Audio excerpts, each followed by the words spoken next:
What's up? This is Flex versus the Milwaukee Gen 3.5. 4 1/4 to the bottom. About 4 1/4 to the bottom.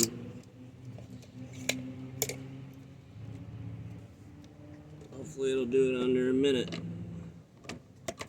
Ready? Go.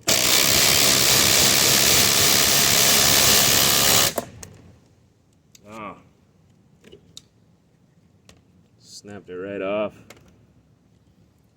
Well, I guess that gives you a winner. And don't try it with that small of bolts. Gee whiz, that was a waste of money. But this one was clearly winning. It actually got a head start on this one, so that wasn't really fair. But whatever. Still gives you an idea.